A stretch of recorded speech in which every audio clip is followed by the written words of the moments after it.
आज हम सब लोग यहाँ इकट्ठे हुए हैं राहुल गांधी जी के खिलाफ।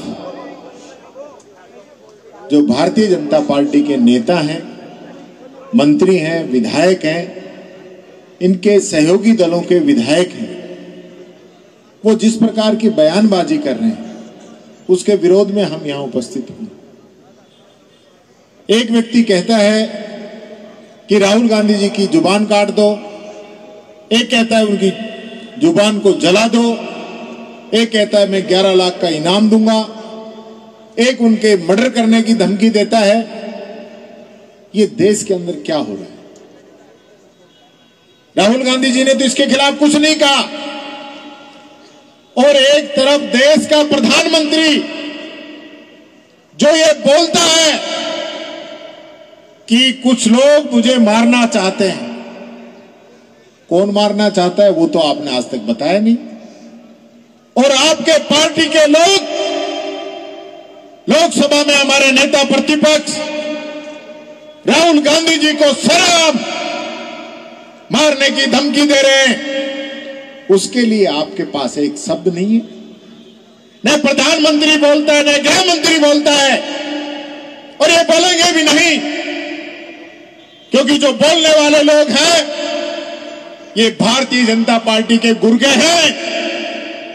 इनकी हिम्मत नहीं है कि राहुल गांधी जी के सामने आ जाएं, जबान चला सकते हैं। मैं ये कहना चाहूंगा, ये देश जिसके अंदर ये राहुल गांधी जी को आतंकवादी बताने का काम कर रहे हैं, उस देश के अंदर आतंकवाद को खत्म करने का काम इस गांधी परिवार ने, कांग्रेस की सरकार ने किया।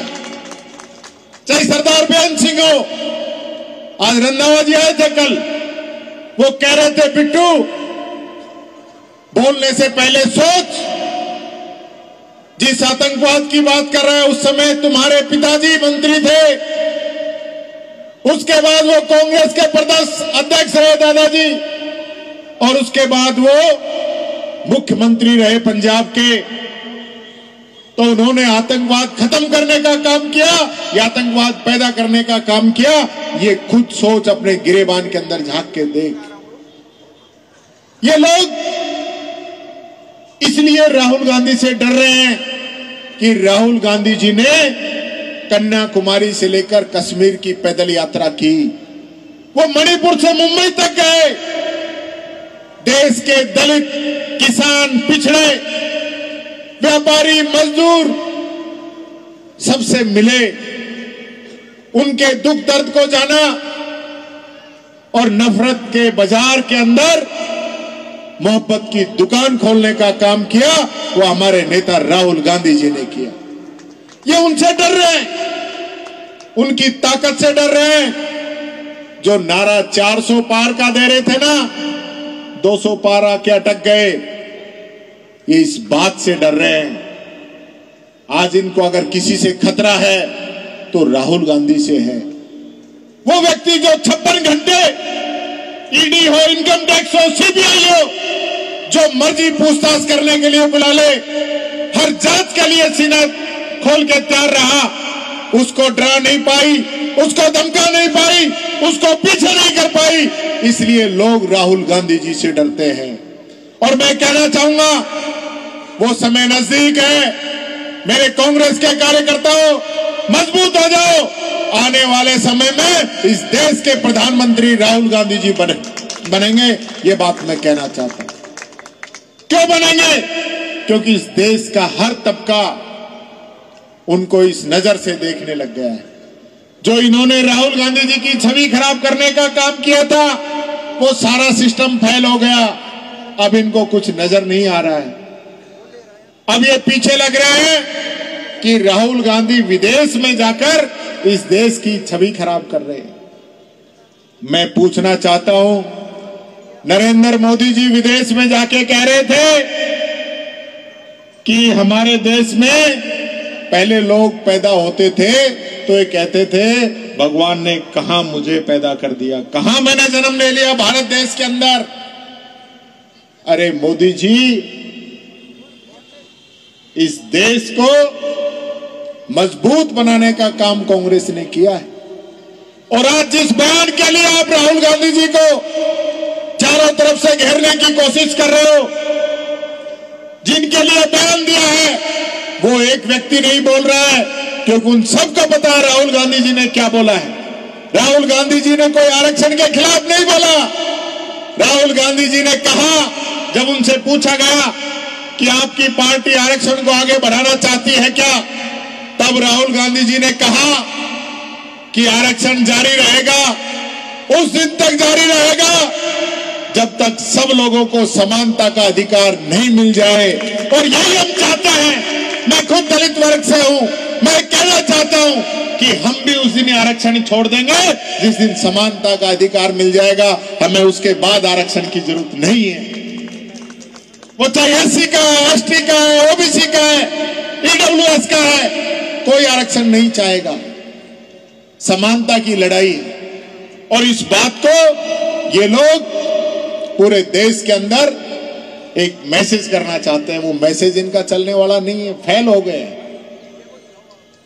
और यहां जो हालात है, इस सरकार के हालात है, उसका एक उदाहरण यहां नजर आ रहा है डिंपल मीणा का।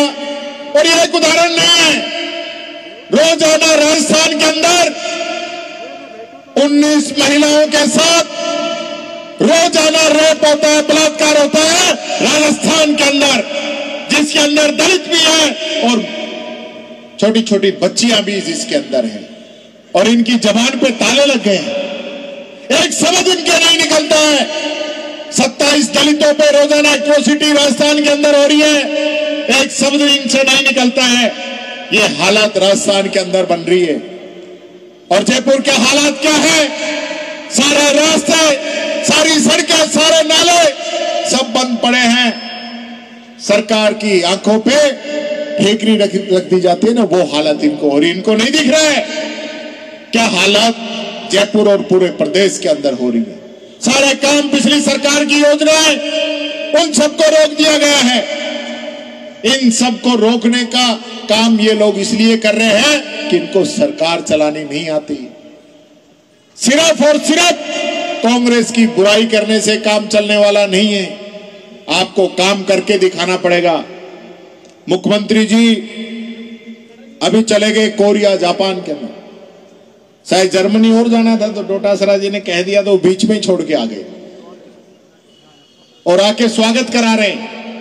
हमने पूछा स्वागत किस चीज का है, कितना निवेश लेके आ गए हो? क्या राजस्थान से पहले कोई मुख्यमंत्री विदेश नहीं गया क्या? कोई जवाब इन लोगों के पास नहीं।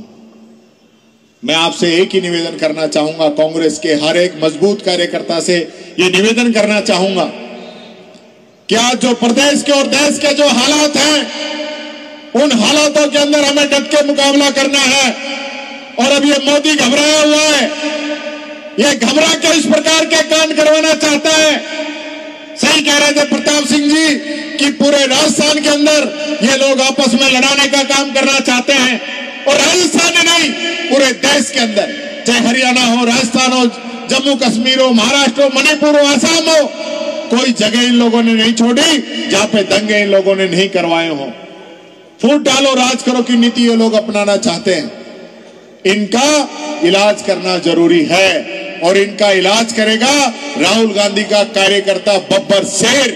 इनका इलाज करने के लिए आगे आएगा और हम सब लोग आदरणीय डोटासरा जी के नेतृत्व में इस प्रदेश के अंदर इस सरकार की ईंट से ईंट बजाने का काम करेंगे। जहां कहीं भी कार्यकर्ता पर अत्याचार हो, हम बताइए, आप लोग आवाज की, आपकी आवाज को हम उठाएंगे, विधानसभा के अंदर उठाएंगे, सदन में, सड़क पे जहां भी जरूरत पड़ी वहीं आपकी आवाज को उठाएंगे। आपको पीछे नहीं हटने देंगे, आपके कंधे से कंधा मिलाकर आपकी लड़ाई लड़ेंगे। यही बात मैं कहना चाहूंगा। बहुत बहुत धन्यवाद। जय हिंद, जय भारत, जय कांग्रेस। और 2 लाइनों के साथ अपनी बात खत्म करूंगा कि दुआ करो, राहुल गांधी जी के लिए है मेरी 2 लाइनें कि दुआ करो सलामत रहे ये रोशनी हमारी, दुआ करो सलामत रहे ये रोशनी हमारी, 1000 तूफानों पर है एक चिराग भारी, राहुल गांधी एक चिराग भारी।